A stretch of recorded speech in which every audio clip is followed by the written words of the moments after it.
Comment régler notre déficit commercial qui nous rend la vie plus chère puisque 80% de nos imports proviennent d'Europe et des miettes dans notre proximité, Caraïbes, Amérique du Sud et les USA, ce qui rend notre pouvoir d'achat moins important? C'est sûr que plus on importe, plus on paye, notamment en termes de transport et de taxes. Et donc notre intérêt serait de produire davantage pour réduire notre déficit commercial. Il faut pour cela que, d'une part, les collectivités territoriales dont c'est la compétence et à qui la loi attribue cette compétence fassent un projet de développement dans lequel figure une augmentation importante de la production locale.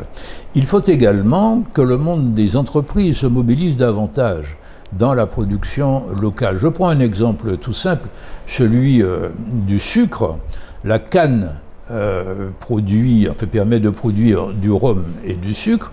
Il se trouve que la production de rhum se développe pas mal et avec de bons rendements, mais que pour le sucre, nous importons du sucre. Parce que nous avons une société d'économie qui ne fait pas l'affaire.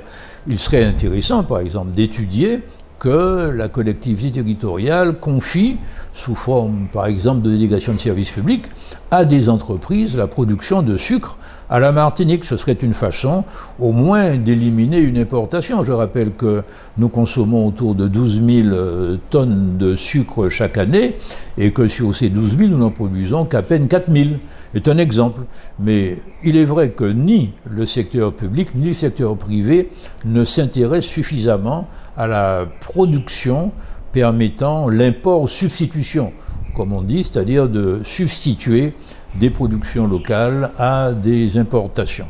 Mais il faut pour cela un projet global qui inclut l'ensemble des acteurs économiques de la Martinique. Je rappelle aussi que les importations nous permettent de profiter d'un certain nombre de biens dans des conditions relativement peu onéreuses. Je prends l'exemple de tout l'électroménager, qui est en ce moment principalement produit par la Chine, à des prix défiant toute concurrence. On importerait tous ces biens des États-Unis ou bien du Canada ou de l'Europe, que ça nous coûterait beaucoup plus cher. Voilà. Crise du logement en Martinique, avec pas suffisamment de logements sociaux. Ne faudrait-il pas construire des immeubles plus hauts? Non, je ne pense pas qu'il faille d'abord occuper encore du foncier actuellement agricole ou autre à faire des immeubles de haute taille.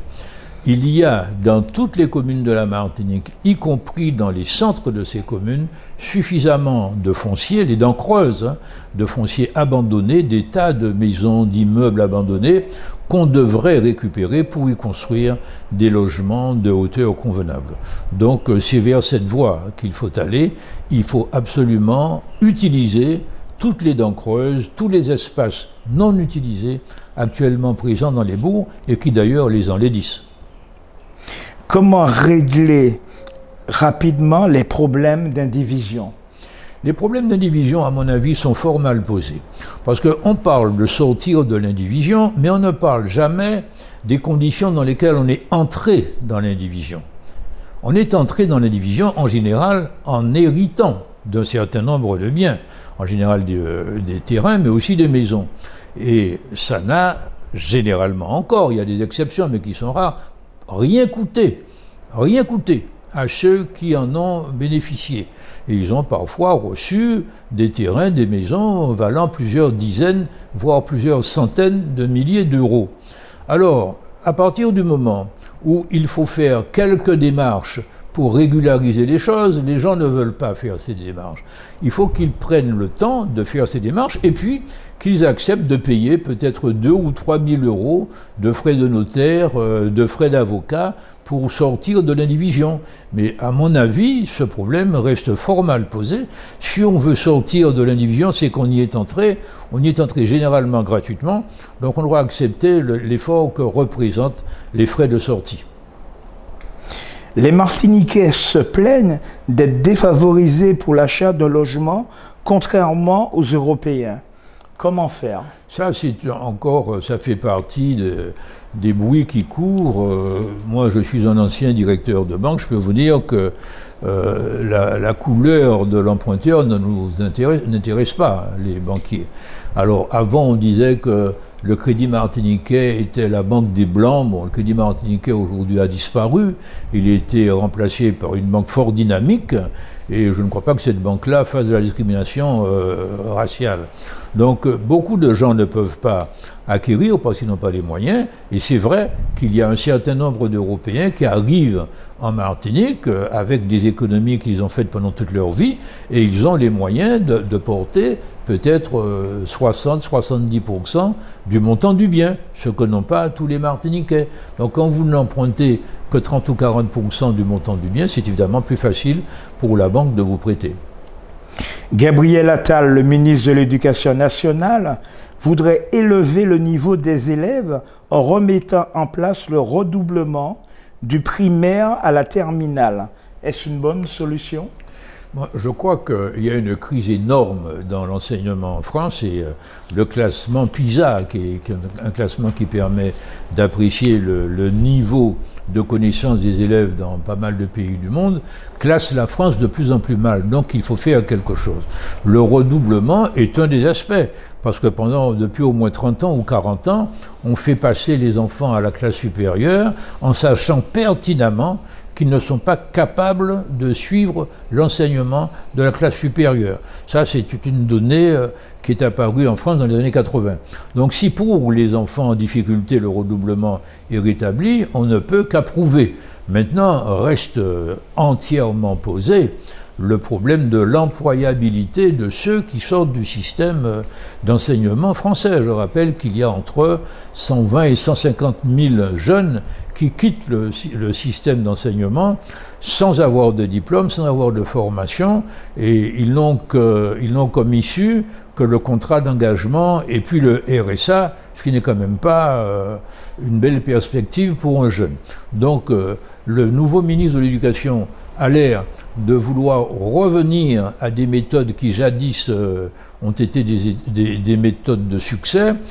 C'est une bonne chose parce que c'est un des chantiers vraiment très importants de la France, mais le redoublement ne suffira pas. Il y a le problème notamment de la formation des enseignants et de leur motivation à enseigner. La rupture conventionnelle qui fonctionne très bien entre employeurs et salariés, puisqu'elle permet d'éviter bien des conflits, pourrait être réformée par le gouvernement. Vous en pensez quoi? La rupture conventionnelle existe depuis une quinzaine d'années et a donné d'excellents résultats. Disons que le contentieux au prud'homme a énormément diminué et les traumatismes sociaux et financiers liés au prud'homme, aussi bien pour les salariés que pour les fonctionnaires, ces traumatismes-là ont beaucoup diminué. Maintenant, ce qu'il apparaît, expérience faite depuis quelques années, c'est que beaucoup de gens qui demandent, beaucoup de salariés qui demandent la rupture conventionnelle à leur patron, le font pour aller se mettre au chômage. C'est à peu près le cas de la moitié d'entre eux. L'autre moitié va créer une entreprise ou bien va chercher un emploi dans une autre entreprise, mais beaucoup se mettent au chômage. Alors ce n'est pas non plus une solution parce que le chômage en France est exceptionnellement élevé. Les chiffres officiels d'ailleurs ne rendent qu'assez peu compte de la réalité, mais en Martinique nous avons 45 000 personnes en demande d'emploi, nous avons 35 000 personnes au RSA, nous avons 75 000 personnes qui sont au-dessous du seuil de pauvreté.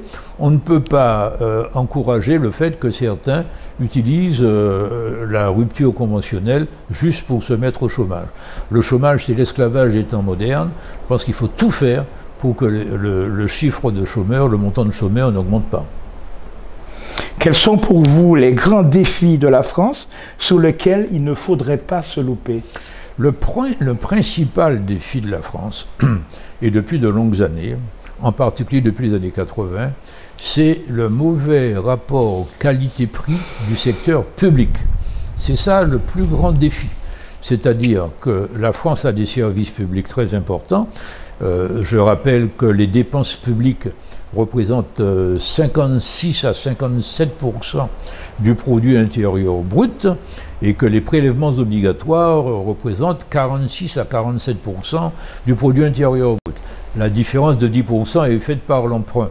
Donc, et chaque année, l'État, depuis déjà de très longues années, boucle son budget avec des déficits faramineux. Disons que le budget de 2024 va être voté avec un déficit prévu de l'ordre de 250 milliards d'euros. C'est quelque chose de tout à fait scandaleux. Donc, pourquoi? Parce que, en fait, l'État distribue énormément d'argent et que les fonctions que doit remplir l'État, que ce soit par exemple dans la santé ou bien dans l'éducation, sont mal remplies. Il n'y a pas un domaine dont s'occupe l'État qui ne soit pas en situation de crise aiguë. Je qualifie la crise aiguë par 3 éléments. Premier élément, eh bien, mécontentement des administrateurs, c'est-à-dire des fonctionnaires, mécontentement des usagers et difficultés budgétaires. Ce sont les 3 éléments d'une crise. Eh bien, il y a très peu, ou à mon avis presque pas, de secteurs dont s'occupe le public, l'État, l'administration, les collectivités, eh bien, qui ne soient pas dans cette triple situation. Donc le premier défi de la France, c'est le rapport qualité-prix du secteur public.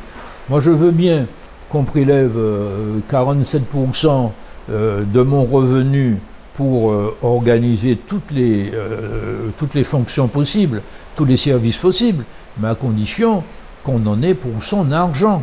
Or, quand vous dépensez 47% du produit intérieur brut pour certaines fonctions et que lorsque vous avez besoin d'utiliser ces fonctions, vous ne pouvez pas y avoir accès convenablement. Je prends l'exemple très spectaculaire depuis plusieurs années de la santé. Eh bien, il y a un problème. De même, l'éducation est en situation d'échec. Je pense que l'État devrait se défaire de certaines responsabilités, y compris par le système de délégation de services publics, s'il tient à garder la main, mais confier aussi bien l'éducation que la santé, soit au secteur mutualiste, soit au secteur privé, au cas par cas. Il ne s'agit pas d'être doctrinaire dans ces domaines, mais de voir région par région comment prendre les établissements les uns après les autres, les fonctions les unes après les autres, et puis en débarrasser l'État, parce que l'État n'est pas capable de gérer tout ce qu'il a à gérer. La preuve en est faite très clairement depuis de longues années. Tout le monde le constate, tout le monde le regrette, mais on n'agit pas. Il est temps d'agir parce que le populisme est en train de monter. Le populisme, c'est simplement le mécontentement du peuple, et demain matin, on ne sait pas sur quoi le populisme peut déboucher. Moi, en tout cas, je comprends très bien qu'un grand nombre de personnes ne soient pas satisfaites de la situation que leur procure le secteur public. Avez-vous quelque chose à rajouter, monsieur le consultant ? Moi, je crois qu'il y a énormément de choses à faire et que nous avons une crise de la démocratie dans beaucoup de pays occidentaux. Lorsque, au XVIIIe siècle, les dirigeants ont voulu organiser la démocratie, ils avaient 2 modèles sous les yeux. Ils avaient le modèle de la monarchie héréditaire, dont ils ne voulaient pas, et ils avaient le modèle de la guerre.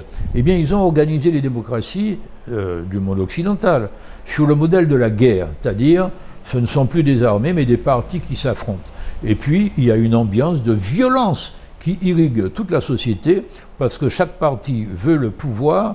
Celui qui est au pouvoir s'emploie à empêcher l'autre de l'obtenir, et celui qui est dans l'opposition s'emploie à détruire au maximum tout ce que peut faire celui qui est au pouvoir. Donc, c'est forcément de la violence, et on devrait s'inspirer du modèle suisse, qui fait que tous les partis sont représentés au gouvernement et que le président du gouvernement, du Conseil fédéral, eh bien, n'est pas connu parce qu'il change tous les ans. Donc il y a des dialogues à l'intérieur du gouvernement entre les uns et les autres. Et si le dialogue n'aboutit pas à une décision consensuelle, eh bien, on consulte la population, on organise un référendum, le problème est réglé et on tourne la page. Voilà.